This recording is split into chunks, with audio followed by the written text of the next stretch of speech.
What if I told you there's a brand new prostate cancer test that's 270% more accurate than PSA?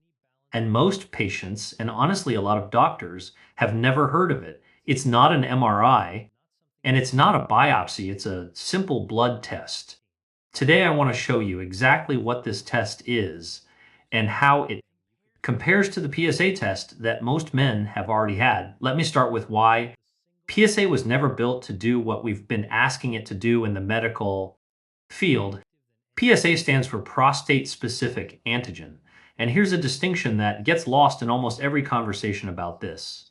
PSA is prostate specific, not cancer specific. A rising PSA can mean cancer, but when PSA comes back elevated on its own, the actual likelihood that you have prostate cancer is only about 30 to 40%. It can also mean BPH, benign prostate enlargement, that has nothing to do with cancer. It can mean prostatitis or simple inflammation of the prostate. It can even mean you went on a long bike ride the day before your blood draw. All of these things raise the same number on the same lab report. This means that PSA is very good at determining what's happening inside the prostate itself without telling you what that specific, because actually it's what we call in the medical world non-specific. So a real life scenario can look something like this. You get a PSA drawn and it comes back elevated. Let's say it comes back at 6.4.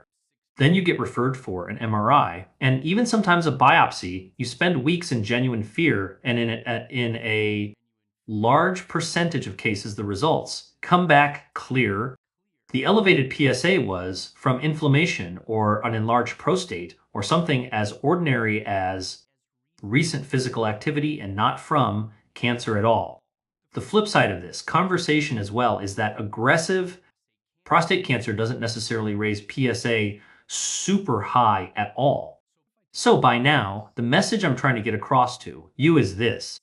PSA wasn't necessarily designed to screen for prostate cancer, but there is good news in all of this. That gap that the PSA doesn't close is exactly where this new test fills in. It's called a prostate screening epigenetic test, or PSE. And instead of measuring an indirect protein level that a dozen of unrelated conditions can raise, it reads the actual biological signature that the cancer leaves behind in the prostate itself. It's actually really cool. Your DNA itself does not change throughout your life, but your cells continuously add and remove chemical tags on top of that DNA, controlling which genes get turned on and which ones get turned off. This process is called epigenetics cancer. Cells produce a distinct and identifiable pattern of these chemical tags, a pattern that healthy prostate tissue does not produce regardless of its size, inflammation, or recent physical activity. The PSE test is trained to detect 5 specific epigenetic markers tied to that cancer-specific pattern, which means instead of asking is something happening in the prostate the way that the PSA does, the PSE asks a much more direct question. Has cancer actually altered the biology of this tissue or not? That distinction is exactly why this test has the potential to address both failure modes at once, the false alarms, and the foam fats reassurance. Before we get into the exact accuracy of this test and how it affects 2 men with the same PSA numbers, if this is already starting to change the way you view prostate screening, please consider subscribing, as it truly does help push this information out to the people that need to hear it the most. Early research with the combination of both PSA and PSE found that the pairing correctly identified cancer in 94% of men. 94%. That's nearly double the accuracy of PSA. So let me show you what this looks like with 2 patients who have the exact same PSA number. Imagine identical twin brothers. Both get a PSA test and both come back with the exact same elevated result. Let's take that 6.4 example that we talked about earlier. The first brother follows the standard pathway, referral for an MRI, possibly a biopsy, and weeks of genuine fear while waiting for those results. The results eventually come back, And the elevated, PSA was from a recent long bike ride. The second brother also gets the PSE test alongside his PSA.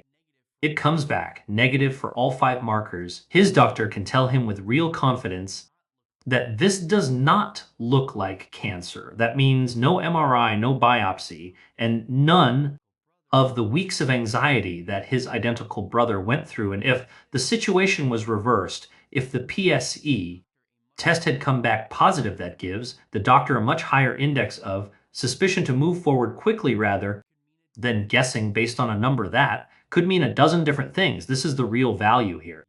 You're not just catching cancer with 94% accuracy. You're actually saving someone from having to go through the whole rigmarole of getting an MRI. That can be expensive if your deductible isn't met, and going through a biopsy, which is not the most pleasant thing in the world.